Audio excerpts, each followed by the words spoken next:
لله رب العالمين والصلاة والسلام على النبي الكريم.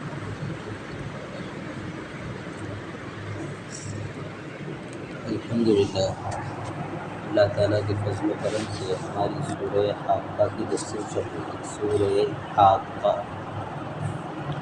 پچھلی مجلس میں پہلے رکوع تک ترجمہ بھی ہو گیا تھا اور پہلے رکوع کا خلاصہ بھی بیان کیا کہ اللہ تعالیٰ نے پہلے رکوع میں کیا باتیں بیان کی. اس کا خلاصہ بھی ذکر کر دیتے ہیں تاکہ بات ذہن میں آ جائے. یہ 29واں پارہ ہے. اس کی پہلی صورت یعنی سورہ ملک میں اللہ نے اپنی توحید بیان کی، یعنی کہ میں اپنی ذات اور اپنی صفات دونوں میں اکیلا ہوں، میرا کوئی شریک اور پارٹنر نہیں. اور اس صورت کا ہمارے لیے میسیج یہ ہے کہ ہم اپنے عقیدے میں توحید کے عقیدے کو مضبوط کریں. جیسے ہم اللہ کی ذات میں کسی کو شریک نہیں مانتے، اللہ کی صفات میں بھی کسی کو شریک نہ مانتے. نفع اور نقصان کا مالک کون ہے؟ اللہ. عزت اور ذلت دینے والا کون ہے؟ اللہ. روزی دینے والا کون ہے؟ اللہ. اولاد دینے والا کون ہے؟ اللہ. تو یہ سب اللہ کی صفات ہے. آدمی اس پر یقین رکھے اور اپنی زندگی میں غور کرے کہ ہم لوگ کہاں گڑبڑ کر رہے ہیں. بہت سے لوگ گڑبڑ کر جاتے ہیں اور جو ہے وہ اولاد کے لیے مثلا جو ہے بوؤں کے پاس چلے جاتے ہیں، جادو کرواتے ہیں. جی تو ایسے کتنے جوڑے ہیں کہ جن کا اولاد نہیں ہوئی تو انہوں نے جتنے میڈیکل اسٹیپ ہو سکتے تھے سب کر لیے، لیکن پھر بھی اولاد نہیں ہوتی. تو مطلب یہ ہوا کہ یہ اللہ کے ہاتھ میں ہے. وہ جس کو چاہتا ہے اولاد دیتا ہے، جس کو چاہتا ہے لڑکی دیتا ہے، جس کو چاہتا ہے لڑکا دیتا ہے. یَهَبُ لِمَن يَشَاءُ إِنَاثًا وَيَهَبُ لِمَن يَشَاءُ الذُّكُورَ وَيَجْعَلُ مَن يَشَاءُ عَقِيمًا. اللہ نے خود کہا ہے کہ ہم جس کو چاہتے ہیں اس کو لڑکے دیتے ہیں، جس کو چاہتے ہیں لڑکا دیتے ہیں، اور جس کو چاہتے ہیں اس کو بنا اولاد کے رکھتے ہیں. یہ ہماری مرضی کی بات ہے. تو یہ ہم سمجھیں کہ یہ کون کرنے والا ہے. اس سورہ ملک میں اللہ نے بتایا کہ میں اپنی ذات میں بھی اکیلا اور اپنی صفات میں بھی اکیلا. ایمان والے ذات میں تو اکیلا مانتے ہیں، لیکن اگر دین کا صحیح علم نہ ہو تو عقیدے میں مار کھا جاتے ہیں اور صفات میں دوسروں کو کیا کرتے ہیں؟ شریک کرتے ہیں. دوسری صورت میں سورہ قلم میں اللہ نے محبوب صلی اللہ علیہ وسلم کے سچے رسول ہونے کو بتلایا. اور کافر لوگ جو کہتے تھے کہ یہ جھوٹے ہیں یا یہ جو ہے پاگل اور مجنون ہے، اللہ نے کہا کہ ایسی بات نہیں. اس کو سمجھائے. تو ہمارے بنیادی عقیدوں میں پہلا ہو گیا توحید بھی ہو گیا اور دوسرا رسالت بھی ہو گیا. اب تیسرا عقیدہ ہمارا ہے قیامت کا. اس کو ہم بولتے ہیں بعث بعد الموت. مکتب میں جاتے ہیں ہمارے بچے تو والبعث بعد الموت جو ہمارے عقیدے یاد کروائے جاتے اس میں ایک ایمان والا یہ عقیدہ رکھتا ہے کہ آج کی زندگی تھوڑے دن کی زندگی ہے اور اس کے بعد ایک نئی زندگی آئے گی جس میں ہر کیے کا بدلہ دیا جائے گا.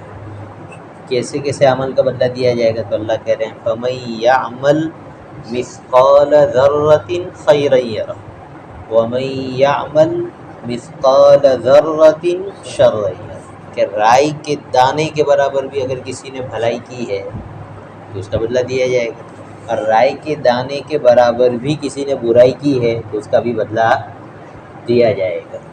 حتیٰ کہ رائی کے دانے کے برابر کوئی چیز کہیں پر چھوپ نہیں سکتی. یہ ہمارا عقیدہ ہے آخرت کا.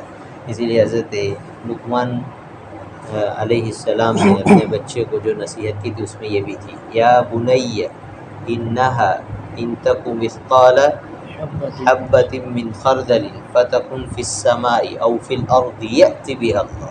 اتنے دانے کے برابر بھی کوئی چیز ہو اور وہ آسمان میں کہیں چلے جائے، زمین کی تہ میں چلی جائے، اللہ اس کو لا کے حاضر کر کے دکھا دیں گے. یہ اللہ کے علم ہے. سنیں تو یہ اللہ کی شان ہے. لا يعزب عنہ مثقال ذرۃ فی السماوات ولا فی الارض ولا اصغر من ذلك ولا اکبر الا فی کتاب. کہ اللہ تعالیٰ کے علم سے رائے کے دانے کے برابر، اور نہ اس سے کوئی چھوٹی چیز نہ اس سے کوئی بڑی چیز اللہ کے علم میں چھپی ہوئی نہیں ہے. چاہے آسمانوں میں ہو چاہے زمین، سب اللہ کے سامنے اوپن ہے. کیا ہے؟ اوپن. یہی وجہ ہے کہ قیامت کے دن اللہ تعالیٰ جب سب چیزیں حاضر کر دیں گے نا تو مجرم لوگ کہیں گے ما لہذا الکتاب لا یغادر صغیرۃ ولا کبیرۃ الا احصاها، کہ یہ کیسا نام اعمال اللہ نے تیار کیا ہے کہ ہماری رائے کے دانے کے برابر کوئی چھوٹی چیز چھپی ہوئی نہیں ہے اور اس نے نہیں چھوڑی، سب لکھ لیا، اور بڑی چیزیں تو آئے گی جب چھوٹی چیز آ گئی تو بہرحال یہ ہمارا عقیدہ ہے کہ ہم کوئی بھی عمل کریں گے لیکن مرنے کے بعد ایک مرتبہ پھر زندہ ہونا ہے، جس کو قیامت کہتے ہیں، اور اس قیامت میں اللہ تعالیٰ بندوں کو ان کے اچھے عمل کا بھی بدلہ دیں گے اور برے عمل کا بھی بدلہ دیں گے۔ یہ ہمارا بنیادی عقیدہ ہے، اس کے بغیر آدمی مسلمان نہیں ہو سکتا۔ تو اللہ تعالیٰ سورہ حاقہ میں اس عقیدے کو بتلا رہے ہیں کہ قیامت آنے والی ہے، کسی بھی شک کی اور کنفیوژن کی ضرورت نہیں۔ کیوں؟ تو دلیل اللہ نے دی، اس لیے کہ تم سے پہلے بڑی بڑی قوموں نے قیامت کا انکار کیا، رسول کا انکار کیا اور اللہ کی وحدانیت کا انکار کیا۔ ابھی تک 3 عقیدے بیان ہوئے نا، تو اللہ کہہ رہے ہم نے ان کو مارا اور دنیا سے کیا کر دیا؟ ختم کر دیا۔ مطلب یہ ہوا کہ قیامت کا عقیدہ اتنا زبردست ہے اللہ کے یہاں کہ جو اس کو جھٹلائے گا وہ بچنے والا نہیں۔ تو ان 5 قوموں کا ذکر اللہ تعالیٰ نے پہلی آیت سے لے کر 14 نمبر کی 12 نمبر کی آیت تک کیا، 5 قومیں کہ ان کو ہم نے ہلاک کر دیا۔ اب سوال کہ جب قیامت آنے والی ہے تو کیسی ہوگی؟ تو جواب یہ ہے کہ وہ جب آئے گی تبھی سمجھ پڑے گی کیسی ہوگی، لیکن کچھ حالات ہیں وہ بتا دیتے ہیں کہ جب قیامت آئے گی تو یہ کائنات تباہ کر دی جائے گی۔ کیا کر دی جائے گی؟ کائنات۔ کیسے قیامت آئے گی؟ 2 سور پھونکے جائیں گے۔ کتنے؟ 2 سور۔ فَإِذَا نُفِخَ فِي الصُّورِ فَصَعِقَ مَن فِي السَّمَاوَاتِ وَمَن فِي الْأَرْضِ إِلَّا مَن شَاءَ اللَّهُ ثُمَّ نُفِخَ فِيهِ أُخْرَى فَإِذَا هُمْ قِيَامٌ يَنظُرُونَ۔ 2 سور پھونکے جائیں گے۔ یہ سور کیا چیز ہے؟ ایک دیہات کے صحابی تھے، حضور نے جب تذکرہ کیا تو کہنے لگے حضور یہ سور کیا چیز ہے؟ تو حضور نے سمجھا کہ وہ جیسے سینگ ہوتا ہے نا، آگے کا حصہ پتلا پیچھے کا چوڑا، اس طرح کی چیز سور ہے۔ اس میں جو ہے فرشتہ پھونک مارے گا۔ کیا مارے گا؟ پھونک مارے گا۔ اور سور کا ایک شروع کا حصہ ہے اور ایک آخر کا حصہ۔ جب شروع کا حصہ ہوگا نا اس کو ساق سے تعبیر کیا، یعنی گھبراہٹ، وہ آواز آئے گی تو بڑھتی ہی چلی جائے گی اور وہ اتنی ڈینجر اور خطرناک آواز ہوگی کہ لوگوں کے ہوش اڑ جائیں گے۔ کیا ہوں گے؟ لوگوں کے ہوش اڑ جائیں گے، حتیٰ کہ وہ جنگلی جانور جو کہاں رہتے ہیں؟ جنگل میں رہتے ہیں اور انسان کو دیکھ کر بھاگ جاتا ہے، جنگلی جانور ایسا ہے، لیکن وہ گھبراہٹ کے مارے پورا جنگل چھوڑ کر انسانوں کی بستی میں آ جائیں گے۔ وَإِذَا الْوُحُوشُ حُشِرَتْ، یہاں سب جمع ہو جائیں گے گھبراہٹ کی وجہ سے، اتنی خطرناک آواز ہوگی۔ اور انسانوں کا حال یہ ہوگا کہ قرآن نے بیان کیا ہے کہ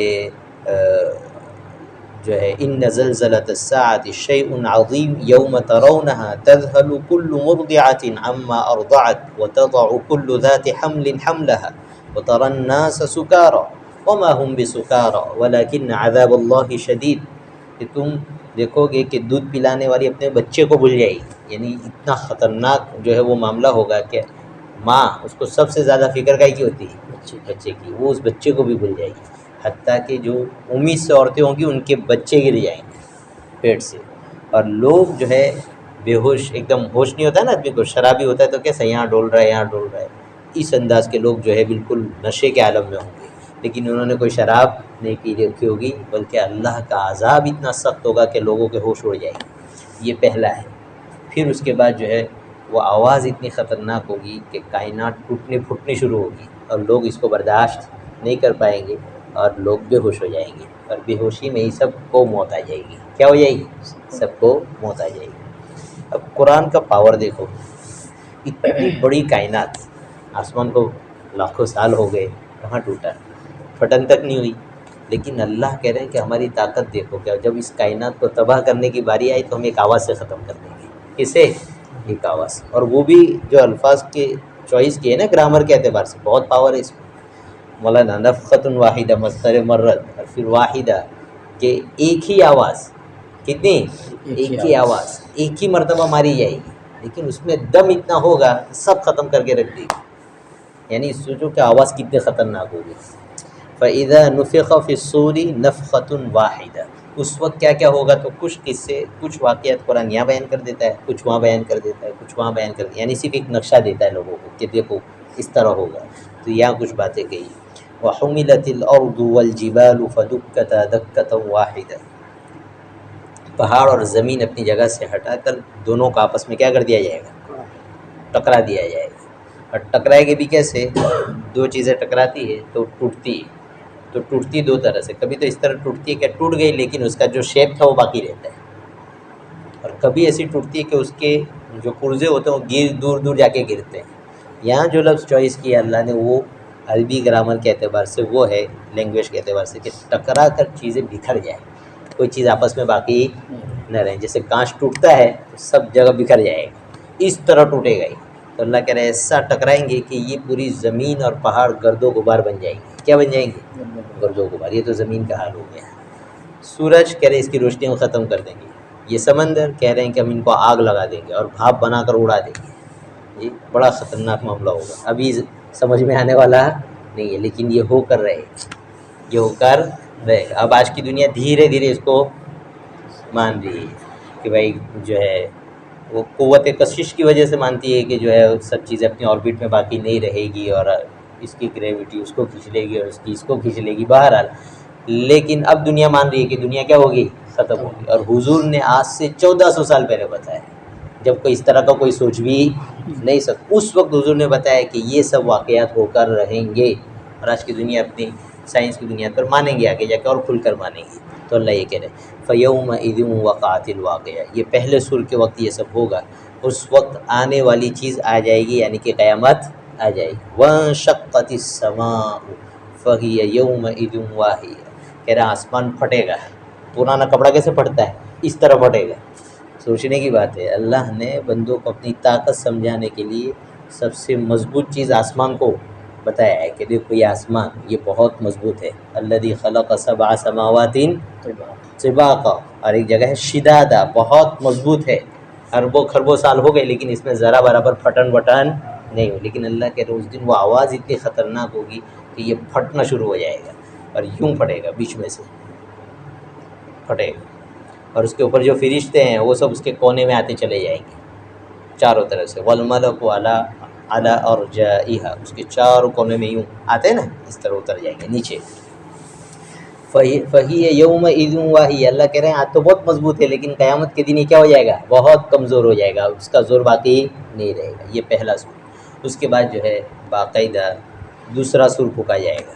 اب پہلا سور پھونکنے کے بعد لوگ کیا ہو گئے تھے؟ بے ہوش ہو گئے تھے. 40 سال تک بے ہوشی رہے گی. کتنے سال؟ 40 سال. اور اسی میں لوگ مر بھی جائیں گے. پھر اس کے بعد دوسرا سور پھونکا جائے گا. یہ دوسرا پھول اتنا آنن فانن ہوگا، پھونک مارتے لوگ کھڑے ہو جائیں گے. کیسے پھونک مارتے؟ فَإِذَا هُمْ قِيَامٌ يُنظَرُونَ، ایسے یوں کھڑے ہو جائیں گے، دیکھیں گے کیا ہوا یہ. اور اسی وقت لوگوں کو قبر سے بھی کیا نکالا جائے گا؟ باہر نکالا جائے گا. کافر قبر سے باہر آئے گا، کہے گا یا ویلنا من بعثنا من مرقدنا هذا، جی وہ کہے گا یار ہماری بربادی آ گئی ہے، ہم کو قبر میں سے باہر کس نے نکال لیا. معلوم ہوا کہ کافر بھی کہاں جاتا ہے؟ برزخ میں جاتا ہے، چاہے اس کو لوگ جلا دیتے ہیں. نہیں سمجھ میں آیا؟ یہ زمین کی اس کے اندر ڈالنے کا نام قبر نہیں ہے، مطلب دنیا اور آخرت کے بیچ کی ایک جگہ ہے جس کو عالم برزخ کہتے ہیں. تو وہاں پہنچائیں گے. تو وہاں سے وہ کہے گا یار ہم کو یہاں میدان حشر میں کس نے حاضر کر دیا؟ تو فرشتے کہیں گے ھذا ما وعد الرحمن وصدق المرسلون. اور بعض میں ایمان والے کہیں گے ان سے کہ یہ وہ دن ہے جس کا اللہ نے وعدہ کیا تھا کہ یہ ہو کر رہے گا، اور نبیوں نے سچی بات کہی تھی، آج ہو کر رہ گئی. سورہ یاسین پڑھ دے گی نہیں اس میں ھذا ما وعد الرحمن وصدق المرسلون. اور کافر اس دن ٹینشن میں آ جائے گا. کیا آ جائے گا؟ ٹینشن میں. کیا اب تو ہم کیا ہوئے گئے، ختم معاملہ. اللہ ہماری حفاظت فرمائے. اس دن کیا ہوگا؟ وَيَحْمِلُ عَرْشَ رَبِّكَ فَوْقَهُمْ يَوْمَئِذٍ ثَمَانِيَةٌ، کہ دوسرا سور پھونکا جائے گا. پوری کائنات کے سب لوگ کیا ہو جائیں گے؟ میدان حشر میں جمع ہو جائیں گے. اب یہ جو جمع ہو رہے ہیں نا، یہ اس والی زمین پر نہیں، یا تو نئی زمین لائی جائے گی. کون سی؟ یوم تبدل الارض غیر الارض والسماوات وبرزوا للہ الواحد القہار. ایک نیا جہاں ہوگا اور کوئی چھپا ہوا نہیں ہوگا، زمین میں کوئی اونچ نیچ نہیں، بالکل چٹیل میدان کی طرح. ایک ڈش میں کتنے پیالے رکھے ہم کو نظر آتے نہیں آتے؟ اس طرح اللہ پوری زمین کو ایسا بنا دے گا بالکل سیدھا. یوم ہم بارزون، اور سب کے سب کیا ہوں گے؟ اللہ کو نظر آ رہے ہوں گے سب. بالکل پوری کائنات میں جتنے لوگ پیدا ہوئے سب جمع ہو گئے. اب پھر جو ہے فرشتے آنا شروع ہوں گے. کون آنا شروع ہوگا؟ پہلا آسمان پڑے گا، اس کے فرشتے آئے کونے میں، پھر دوسرا، پھر تیسرا، پھر چوتھا، پھر پانچواں، پھر چھٹا، پھر ساتواں، سب کے فرشتے آ کر چاروں طرف سے فوج کیسا گھیرا مارتی ہے، اس طرح یوں گھیرا ماریں گے اور لوگ خوب ٹینشن میں ہوں گے. کیسے ہوں گے؟ خوب ٹینشن میں ہوں گے. پھر اللہ تعالیٰ کے عرش کی تجلی ہوگی. کیا ہوگی؟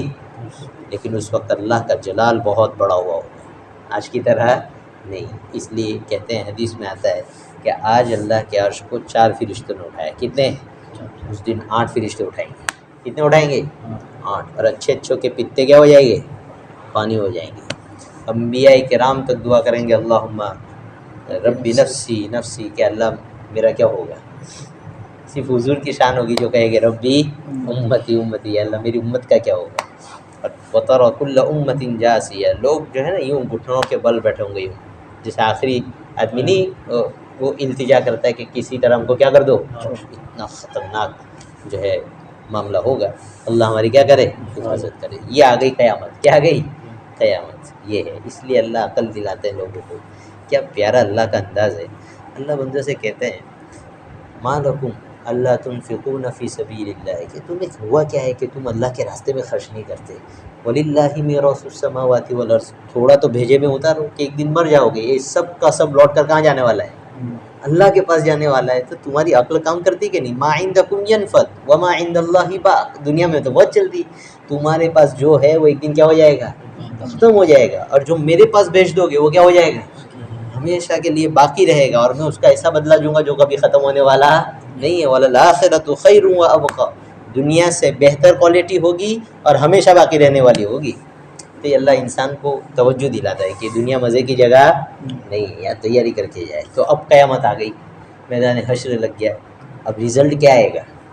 تو اللہ رزلٹ بتاتے ہیں کہ 2 گروہ ہو جائیں گے، ایک کامل ایمان والے اور ایک کافر لوگ. دونوں کا معاملہ الگ الگ ہوگا. جو ایمان والا ہوگا، اللہ تعالیٰ میدان عرش کے نیچے سے سب کے نامہ اعمال کیا کیے جائیں گے؟ اڑائے جائیں گے. یہ پلیے کیا کیے جائیں گے؟ اڑائے جائیں گے. اور وہ جس کے پاس ہوں گے وہاں آٹومیٹک کیا ہو جائیں گے؟ پہنچ جائیں گے. اب یہ جب نامہ اعمال آئیں گے تو کسی کے سیدھے ہاتھ میں آئے گا اور کسی کے بائیں ہاتھ میں. یہ جب رزلٹ آئے گا نا تب پتہ لگے گا کہ میں جنتی ہوں یا جہنمی. یہ مین ٹائم ہوگا کائنات کا. اور یہی وہ سب سے بڑا موقع ہے.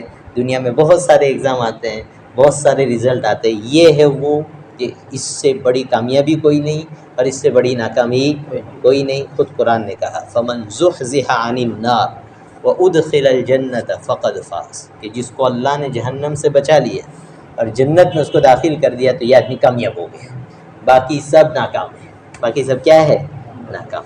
تو یہاں اللہ ان کا جو ہے بیان کرتے ہیں فَأَمَّا مَنْ أُوتِيَ كِتَابَهُ بِيَمِينِهِ فَيَقُولُ هَاؤُمُ اقْرَءُوا کتابی. بیچ میں ایک چھٹ گئی جی. یومئذ تعرضون لا تخفى منکم خافیہ. کہہ رہے میدان حشر کا حال یہ ہے کہ جب تم اللہ کے سامنے پیش کیے جاؤ گے تمہاری کوئی بات چھپی ہوئی نہیں رہے گی. دنیا میں تو بہت کچھ چھپا لیا، بیوی سے چھپا لیا، باپ سے چھپا لیا، شوہر سے چھپا لیا بیوی نے، جی بھائی سے چھپا لیا، سماج سے چھپا لیا، معاشرے سے چھپا لیا، بہت ساری تنہائیاں. اللہ کی ذات کے سوا کوئی. قیامت کے دن یہ سب چیزیں کیا ہو جائے گی؟ اوپن ہو جائے گی. کوئی چیز چھپی ہوئی نہیں رہے گی. اس لیے جو ہے کہتے ہیں کہ آدمی کو دنیا میں توبہ طائب ہر وقت ہوتے رہنا چاہیے. ہر وقت توبہ کرتے رہنا چاہیے. ہر وقت. کب کیا کسی کی موت آ جائے کوئی پتہ نہیں. ہر وقت استغفار کرے. حضور کی شان دیکھے. حضرت عبداللہ ابن مسعود کہتے ہیں حضور کیسے بڑے مقام ہیں، نبیوں کے سردار ہیں، اللہ کے پاس سب سے بڑا مقام ہے کائنات میں. اس کے باوجود وہ صحابی فرماتے ہیں کہ میں انگلیوں پر گنتا تھا. کہاں؟ کہ حضور ایک ایک مجلس میں 70 مرتبہ استغفار کرتے تھے. کتنا؟ 70 مرتبہ استغفار کرتے تھے. استغفر اللہ استغفر اللہ استغفر اللہ. ایک مجلس میں. ہم لوگ تو بیٹھتے ہیں غفلت میں بیٹھتے ہیں. حضور کی یہ شان کہ بیٹھے ہیں اور 70 مرتبہ وہ صحابی کہہ رہے میں گن ڈالتا ہوں تو حضور کیا کر رہے ہیں؟ استغفار کر رہے ہیں. حالانکہ حضور کو صرف 23 سال کی مدت ملی. کتنے سال کی؟ 23 سال. اور پوری کائنات کے نظام کو ٹھیک کر کے جانا ہے، لوگوں کو ہدایت دے کر جانا ہے. کتنی بڑی ذمہ داری ہے. اس کے باوجود حضور جو ہے ہر وقت، امی عائشہ فرماتی حضور کوئی لمحہ ایسا نہیں ہوتا تھا کہ اللہ کی یاد سے غافل ہو. کوئی لمحہ. امی عائشہ نے بیان کی. کس نے بیان کی؟ میں ہر وقت اٹھتے بیٹھتے چلتے پھرتے ہر وقت اللہ کی یاد میں، یہ شان ہوتی ہے جی۔ تو یہاں فرما رہے فَأَمَّا مَنْ أُوتِيَ كِتَابَهُ بِيَمِينِهِ فَيَقُولُ هَاؤُمُ اقْرَءُوا کتابیہ، کہ اب نامۂ اعمال کیا ہو رہے ہیں، وَإِذَا الصُّحُفُ نُشِرَتْ، قرآن نے کہا کہ جب صحیفے کیا کر دیے جائیں گے، پھیلا دیے جائیں گے، لو لے لو، اب سب پہنچے، تو اب کسی کے دائیں ہاتھ میں اور کسی کے بائیں ہاتھ میں۔ اللہ کہہ رہا ہے جس کے دائیں ہاتھ میں نامہ اعمال آئے گا اس کی خوشی کی کوئی حد نہیں رہے گی۔ فَأَمَّا مَنْ أُوتِيَ كِتَابَهُ بِيَمِينِهِ فَسَوْفَ يُحَاسَبُ حِسَابًا يَسِيرًا وَيَنْقَلِبُ إِلَىٰ أَهْلِهِ مَسْرُورًا۔ قرآن میں کہ جس کے سیدھے ہاتھ میں ہے نا نامہ اعمال، ان کنٹرول اس کو خوشی ہوگی، وہ تو یوں دکھاتا پھرے گا، سب بھول جائے گا، پھر وہ جو جتنا رعب تھا میدان حشر کا سب بھول جائے گا، لے بھائی دیکھ دیکھ دیکھ میرا نام عمل دیکھ، میرے سیدھے ہاتھ میں ہے، دیکھ میں نے عمل کیا تھا، میں نے عمل کیا تھا، میں نے عمل کیا تھا، اور اس پڑوس میں بتائے گا، جیسے چھوٹا بچہ پاس ہو گیا ہو نا تو کیسے بتاتا، اس کو سب کو بتائے گا۔ اور اللہ کہہ رہے ہیں جس کو میں نے سیدھے ہاتھ میں نامہ عمل دیا فسوف یحاسب حسابا یسیرا، اس کا حساب بہت آسان۔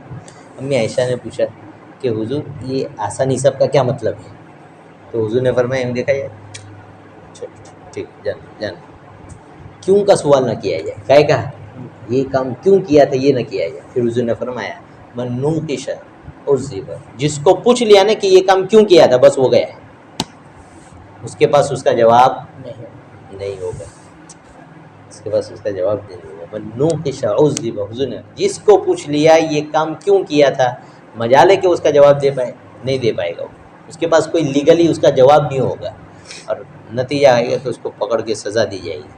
اس لیے حضور نے فرمایا آسان حساب یہ ہے کہ آدمی کو دیکھ کر اللہ سب کچھ جانتے کہ ٹھیک ہے جاؤ، بہت بڑی چیز ہے۔ اب بتاؤ اس موقع پر اللہ سے کوئی رابطہ کر پائے گا؟ جی کیا جلال ہوگا۔ اللہ نے قرآن میں بیان کیا رب السماوات والارض وما بینہما الرحمن لا یملکون منہ خطابا، کہ اللہ ہے رحمان اپنی جگہ پر، لیکن قیامت کا جلال ایسا ہوگا کہ کوئی ہے کہ بات کر سکے ان سے، بہت زبردست جلال ہوگا۔ اور آج یہ ہے کہ بڑے سے بڑا شرابی کبابی زنہگار گنہگار ایک تنہائی میں بیٹھ کر اس سب سے بات کر سکتا ہے، سب مسئلے سلجھا سکتا ہے، بڑے سے بڑے گناہ کی معافی مانگ سکتا ہے۔ آج ہے وقت، کل نہیں رہے گا، آج ہے وقت کہ آدمی توبہ کر لے، اس کے بعد وقت نہیں رہے گا۔ فَيَوْمَئِذٍ لَا يُعَذِّبُ عَذَابَهُ أَحَدٌ وَلَا يُوثِقُ وَثَاقَهُ أَحَدٌ، اس دن تو اللہ ایسا سخت سزا دے گا اس سے بڑھ کر کوئی سزا دینے والا نہیں۔ اس لیے آدمی کو ٹالنا نہیں چاہیے، کیا نہیں کرنا چاہیے۔ حضور نے کتنی امت کی فکر کی ہے، حضور نے فرمایا کہ جب تم سے گناہ ہو جائے فوراً نیکی کر لو، کیا کر لو، تاکہ یہ نیکی تمہارے گناہ کو کیا کر دے، ختم کر دے۔ حضور اتنی محبت کرتے تھے یار، اب پتہ لگ گیا نا کہ باپ کے سینے میں اللہ نے وہ جو ہے نا دل نہیں دیا جو اتنا تڑپ سکتا ہو جو حضور کا تڑپتا تھا امت کے لیے۔ کسی ماں کے سینے میں اللہ نے وہ دل نہیں رکھا ہے جو حضور کے اندر امت کے لیے تھا، بہت زبردست۔ حضور بہت بے چین رہتے تھے اور ہمیشہ کان طویل الصمت، بہت زیادہ غمگین رہتے تھے، جنت دیکھ کر آئے تھے، جہنم دیکھ کر آئے تھے، عذاب دیکھ کر آئے تھے، بہت زیادہ غمگین رہتے تھے، حتیٰ کہ کبھی صحابہ کو غافل دیکھتے تھے تو کہہ بھی دیتے تھے۔ ایک مرتبہ حضور گزرے، لوگ خوب ہنس رہے ہیں، حضور نے کہا کہ تمہیں پتہ لگ گیا نا وہ باتیں جو میں جانتا ہوں تو تم ہنسنا کم کر دو اور روتے رہو بیٹھ کر، یہ بات۔ تو حضور کو بہت غم تھا امت کا۔ تو یہ بات ہے کہ آدمی قیامت کے معاملے کو بہت کیا سمجھتا ہے، سجدہ سمجھتا ہے۔ آج ہمارے لیے بلڈنگیں بڑی بن گئی، کاریں بڑی بن گئی، جی تھوڑی سی شہرت بڑی بن گئی، اور اے سی چاہیے، چاہے اس کے لیے سود لے لے آدمی، اس طرح کی سوچ ہے۔ کس قیامت کو آدمی جو ہے پیچھے چھوڑ کر جا رہا ہے۔ یہ مٹی ہونے والا جسم ہے، اس کو جو ہے آگے جا کر بہت بڑے بڑے معاملے فیس کرنے ہیں، بھائی اس کو سدھر کے رہنا چاہیے، فکر کرنی چاہیے۔ حضور نے فکر کی، ہم کیوں نہیں کریں گے؟ تو اللہ کہہ رہے ہیں کہ جس کے سیدھے ہاتھ میں دے دیا اس کا معاملہ تو آر پار کا، بہت خوش ہوگا۔ انی ظننت انی ملاق حساب، اس وقت وہ کہے گا کہ لوگوں میں دنیا میں جیتا تھا، میرے یہاں یہ عقیدہ تھا کہ ایک دن مجھے اللہ میرے اعمال کا حساب دے گا۔ مطلب یہ ہے کہ آخرت کی فکر میری زندگی میں اتنی رچی بسی تھی کہ اس کی وجہ سے میں نے اپنے اعمال اتنے سدھارے کہ آج رزلٹ مجھے سیدھے ہاتھ میں ملا ہے۔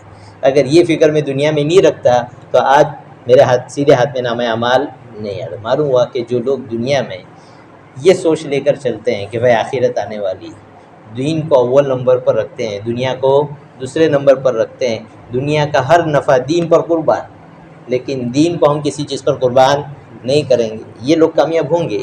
انی ظننت انی ملاق حسابیہ، اب اللہ کہہ رہے ہیں فہو فی عیشۃ راضیہ، کہ اس کے دنیا میں یہ سوچتی کہ آخرت میں جواب دینا ہے، تو اللہ کہہ رہے ہیں فہو فی عیشۃ راضیہ، کہاں دنیا بھاگ رہی ہے کہ میں اپنی چوائس کی لائف جیوں اور ویل سیٹ ہو کر جیوں، کب موت آ جائے گی پتہ ہے؟ یا ایھا الانسان انک کادح، یا ایھا الانسان انک کادح الی ربک کدحا فملاقی، اللہ کہہ رہے ہیں انسان تو بھاگتا رہے گا اور اچانک تجھے کہاں کھڑا ہو جانا ہے؟ اپنے رب کے سامنے جا کے کھڑا ہو جانا ہے۔ بھائی جاگو، کیا کرو؟ جاگو۔ اللہ کہہ رہے ہیں یہ مزے کی جگہ نہیں، اچھا اعمال کر لو، فہو فی عیشۃ راضیہ، اپنی چوائس کی لائف تو کہاں ہے؟ آخرت میں۔ اللہ کہہ رہے ہیں کہ جس کے سیدھے ہاتھ میں نامہ عمل گیا وہ اپنی رضامندی والی زندگی جیے گا، فی جنت عالیہ، اونچی جنت میں ہوگا، قطوفہا دانیہ، ایسی جگہ جہاں جس کے جو ہے پھل بالکل جھکے ہوئے ہوں گے، بڑی مزہ کی جگہ ہوگی۔ ان سے کہا جائے گا کلوا واشربوا ہنیئا بما اسلفتم فی الایام الخالیہ، کہ تم کھاؤ پیو اور خوب مزے سے کھاؤ پیو، اور یوں ہی نہیں، ہم تمہیں یہ بدلہ اور صلہ اس لیے دیتے ہیں کہ تم نے دنیا کے وقت کو غنیمت جانا تھا، دنیا کے پیریڈ کی تم نے قدر کی تھی اور اس میں تم نے اچھے اچھے عمل کر لیے، اس کے بدلے میں ہم کھلا رہے ہیں، اس کے بدلے میں جنت دے رہے ہیں۔ معلوم ہوا کہ جو لوگ کہتے ہیں نا نماز نہیں پڑھیں گے، روزہ نہیں رکھیں گے، زکوٰۃ نہیں دیں گے، حرام سے نہیں بچیں گے، سود سے نہیں بچیں گے، اور پھر کہیں گے اللہ تو بہت رحیم ہے گا۔ حضور نے فرمایا کہ یہ آدمی دھوکے میں، کس میں ہے؟ جو آدمی اپنے نفس کی مانے، اس کے پیچھے چلے، وَتَمَنَّى عَلَى اللَّهِ، اور اللہ پر امیدیں باندھے، یہ تو بیوقوفی ہے۔ کوئی آدمی امتحان ایگزام کی تیاری نہیں کرتا ہے، بک کا ہاتھ بھی نہیں لگاتا، اور کہتا ہے تب تک کامیاب ہو جائیں گے، ایسے کیسے کامیاب ہو جائیں گے؟ کوئی لاجک بھی تو ہونا چاہیے۔ دنیا کا تھوڑا پڑھا لکھا آدمی ہوتا ہے تو اس کے وہاں لاجک ہوتا ہے، اللہ تو وہ ہے کہ جہاں سے علم نکلا ہے وہاں بھی ایک لاجک ہے، ایک اصول ہے، الا ان سلعۃ اللہ لغالیہ۔ اللہ کہتے ہیں، حضور فرماتے ہیں کہ اللہ کی جنت اتنی سستی نہیں ہے، مہنگی ہے، جذبات کی قربانی دینی پڑے گی، خوشیاں قربان کرنی پڑے گی، جو کچھ دنیا کا نفع سمجھ میں آ رہا ہے، دین پر مار پڑتی ہے تو اس کو چھوڑنا پڑے گا، تب جا کر آخرت میں جنت ملے گی۔ یہ تو سیدھے ہاتھ والوں کا معاملہ ہوا، الٹے ہاتھ والوں کا معاملہ اور ٹیڑھا ہے۔ اللہ جو ہے آئندہ ہفتے میں انشاءاللہ اس کو بیان کریں گے۔ اللہ تعالیٰ ہم سب کی مغفرت فرمائے اور اللہ تعالیٰ ہمیں نیک لوگوں میں شامل فرمائے۔